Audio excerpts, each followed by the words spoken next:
Hari ini jadi kita ada di episode ketiga. Episode ketiga topiknya adalah BOS. Ya, BOS. BOS itu sebenarnya uang pendanaan untuk sekolah yang digunakan untuk berbagai macam administrasi sekolah, alat-alat pembelajaran, bahkan pembayaran honor. Jadi dari sinilah guru honorer itu dibiayai, pengembangan perpustakaan, sarana, prasarana, tenaga pendidik, dan lain-lain.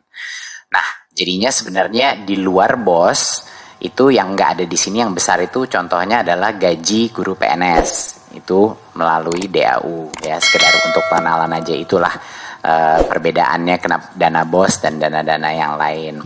DAK fisik satu lagi adalah untuk bangun-bangun gedung baru, renovasi, rehab, itu DAK fisik ya. Jadi BOS adalah untuk itu. Sekarang uang BOS itu sebelumnya di tahun 2019 itu ditransfer langsung dari Kementerian Keuangan kepada dinas kepada pemerintah provinsi ya, di rekening kas umum daerah ARKUAD pemerintah provinsi. Baru dari situ ditransfer ke masing-masing sekolah. Dan di tahun sebelumnya di tahun 2019 ada beberapa aturan-aturannya seperti pembayaran honor, yaitu untuk guru honorer dibatasi untuk sekolah negeri hanya 15% dari total BOS dan dimaksimalkan untuk sekolah swasta 30% maksimal yang bisa digunakan untuk guru honorer. Ini salah satu contoh-contoh pembatasannya. Dan yang kedua ada juga pembatasan maksimal 20% dari dana BOS itu yang boleh digunakan untuk pembelian buku-buku textbook dan beberapa peralatan-peralatan kurikulum lainnya. Ya, berikutnya. Nah, apa jadi masalah yang dihadapi sekolah-sekolah kita? Nah, setelah berbicara dengan banyak sekali kepala sekolah, banyak sekali guru, banyak sekali kepala dinas, mulai kelihatan ada beberapa pola-pola isu yang dihadapi di lapangan ya.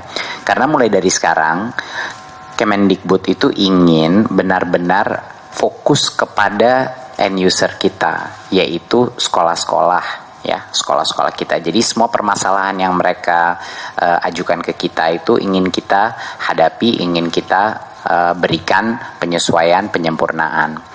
Yang pertama adalah terjadi di awal tahun sering sekali terlambat menerima BOS. Sering sekali terlambat menerima BOS. Ada yang bisa terlambat sampai 3 bulan, 4 bulan, bahkan ada yang lebih lagi dari itu. Apa dampaknya kepada sekolah? Sekolah tidak punya uang untuk biaya operasional. Jadi apa yang terjadi pada saat ini, tentunya operasi harus terus berjalan kan, biaya operasional harus terus berjalan. Jadinya banyaknya kepala sekolah yang terpaksa menalangi biaya operasional sekolah mereka. Ini ceritanya luar biasa, macam-macam. Ada cerita-cerita kepala sekolah bahkan guru yang menggadaikan motornya, yang menggadaikan barang-barang pribadinya untuk bisa menalangi biaya operasional. Ada cerita-cerita bahwa kepala sekolah harus duduk sama semua orang tua murid untuk minjam uang untuk biaya operasional karena memang tidak ada. Nah, karena ini sifatnya administratifnya makan waktu dan makan lama, dan karena uangnya itu tidak langsung. Dan ini sangat mengganggu proses pembelajaran siswanya karena guru-gurunya dan kepala sekolahnya sibuk untuk mencari jalan keluar bagaimana bisa mendanai gitu. Kedua, ada beberapa masalah di alokasi penggunaan. Masalahnya adalah kita memberikan satu aturan maksimal minimal alokasi BOS digunakan. Itu semuanya kita tidak melihat satu persatu sekolah itu butuh kebutuhannya apa. Dan sebenarnya di setiap sekolah yang bisa mengetahui apa kebutuhan sekolah itu untuk biaya operasionalnya, itu sebenarnya guru-guru dan kepala sekolahnya sendiri. Mereka yang sebenarnya mengenal sekolah itu butuh apa. Sekolah di Papua, sekolah di Jakarta, sekolah di Maluku, semuanya berbeda-beda sekali. Kebutuhan biaya operasional mereka itu sangat berbeda-beda. Sekarang banyak sekali terjadi guru-guru honorer yang sebenarnya mengabdi dan bekerja begitu keras, mereka tidak bisa mendapatkan penghasilan yang layak. Dan salah satu alasannya adalah karena kita tidak memberikan kebebasan untuk kepala sekolah untuk menentukan biaya BOS-nya ini akan dikerahkan di mana. Nah, seperti yang pembatasan maksimal 15% untuk sekolah negeri dan 30%. Kami punya banyak sekali sekolah-sekolah di mana mayoritas daripada gurunya itu sebenarnya guru honorer. Dan seperti di sekolah-sekolah seperti ini, situasinya tidak kondusif untuk melimit sebegitu kecil untuk bisa digunakan untuk guru honorer. Banyak sekali juga kepala sekolah tidak punya dana yang cukup untuk membiayai tenaga pendidikan. Bayangkan, di banyak SD-SD kita, banyak sekali kepala sekolah dan guru itu mengerjakan berbagai macam pelaporan dan tugas administratif yang kalau di level SMP dan SMA itu bisa dihandle oleh kepala bagian tata umum, kepala operasional, namanya operatornya, dan lain-lain. Nah, ini kadang-kadang tidak cukup biaya. Apa pentingnya tenaga pendidik ini? Bukan guru dia, tapi dia membantu kepala sekolah untuk mengurus semua yang sifatnya administratif, sehingga kepala sekolah itu benar-benar bisa membantu guru-gurunya meningkatkan kualitas pembelajaran di dalam sekolah, membina orang tua, dan melakukan peningkatan kapasitas daripada pembelajaran di sekolah tersebut. Jadi kita ada 4 perbaikan, ya, 4 penyempurnaan mengenai dana BOS di tahun 2020 yang akan segera dilakukan melalui berbagai macam permen, baik dari Kemendikbud maupun juga Kemenq dan Kemdagri. Ya, kita masuk satu persatu. Seperti yang tadi Ibu SMI bilang, bahwa penyaluran BOS itu langsung sekarang ke rekening sekolah. Ya, jadi kita akan melakukan transfer secara langsung dari Kemenq langsung ke rekening sekolah. Yang tadinya 4 kali setahun kita ganti menjadi 3 kali setahun, sehingga lebih simple, lebih sederhana. Pelaporannya juga lebih sederhana. Untuk verifikasi datanya sebelumnya ini dilakukan 2 kali setahun dan SK-nya itu ditetapkan per provinsi. Jadi bayangkan, ada berbagai macam, di 34 provinsi kita ada berbagai macam proses administrasi yang harus diselesaikan, menunggu tanda tangan dari setiap gubernur pun untuk melaksanakan ini. Nah, ini kita permudah, kita simplify menjadi penetapan SK itu dilakukan di Kementerian Pendidikan dan Kebudayaan. Namun datanya memang datang dari provinsi maupun kabupaten dan kota lewat platform Dapodik kita, ya, yang sudah online. Jadinya setiap tahun setiap dinas pendidikan baik di provinsi maupun di daerah kabupaten dan ibu kota ada 1 kali per tahun, yaitu deadline tanggal 31 Agustus untuk memperbaiki data di Dapodiknya. Tapi setelah tanggal itu yang akan digunakan untuk Kementerian Pendidikan Kebudayaan sebagai data finalnya. Jadi cuma sekali ini harus dilakukan, ya. Jadi ini mempercepat proses penerimaan, harapan ke depannya nggak telat lagi diterimanya, dan harapannya adalah mengurangi juga beban administrasi sekolahnya, karena sekarang transfernya semakin sedikit, proses verifikasinya hanya sekali dalam setahun. Berikutnya, nah, untuk penggunaan BOS-nya juga diberikan fleksibilitas, ya. Bagaimana kita ingin memberikan kemerdekaan kepada kepala sekolah dan kepada sekolah-sekolah kita untuk menjadi lebih baik kalau kepala sekolahnya tidak diberdayakan untuk memberikan atau menggunakan anggarannya sesuai kebutuhan sekolah itu. Seperti yang saya bilang kemarin, kebutuhan setiap sekolah itu sangat berbeda dari satu sekolah ke lainnya. Jadi yang semua restriksi sebelumnya itu kita sederhanakan. Untuk 2020 hanya ada satu constraint, satu limit, ya, yaitu maksimal 50% daripada dana BOS. Itulah maksimal 50% yang boleh digunakan untuk pembiayaan guru honorer, ya. Ini adalah langkah pertama Kementerian Pendidikan dan Kebudayaan untuk membantu menyejahterakan guru-guru honorer yang memang layak mendapatkan upah yang lebih layak, yang berkinerja dengan baik. Dan satu-satunya orang yang mengetahui siapa guru-guru honorer yang benar-benar mengabdi itu adalah kepala sekolah.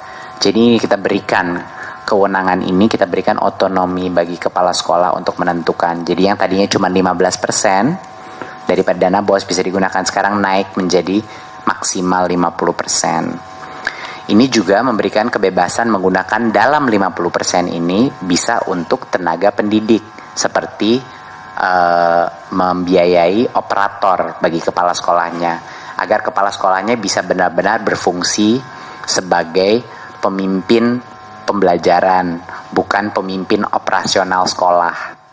Ya, ini juga penting. Dalam 50% itu bisa digunakan. Ya, yang tadinya juga ada pembatasan maksimal cuma 20% untuk buku teks dan non teks seperti alat multimedia. Sekarang itu diberikan kewenangannya, otonominya kepada kepala sekolah, tidak ada limitnya. Jadi satu-satunya limit ini adalah maksimal dari persentase dana BOS yang boleh digunakan untuk guru honorer dan tenaga pendidik, itu yang ditingkatkan sampai 50%. Dari luar itu adalah kewenangannya kepala sekolah.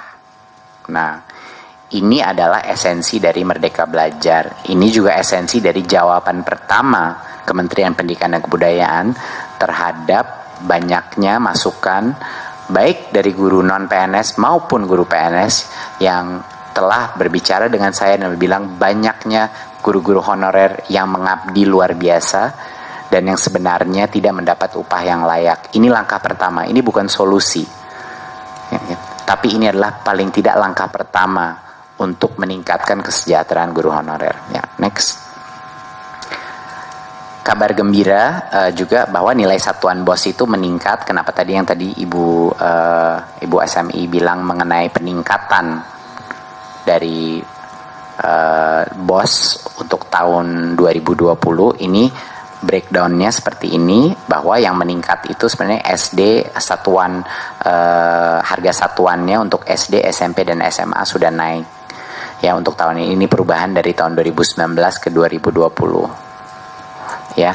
Jadi dari total unit costnya itu naik ya, jadi akan ditingkatkan.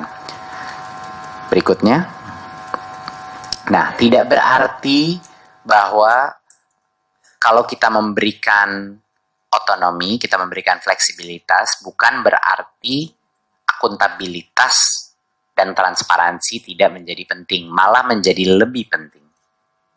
Transparansi dan akuntabilitas menjadi lebih penting.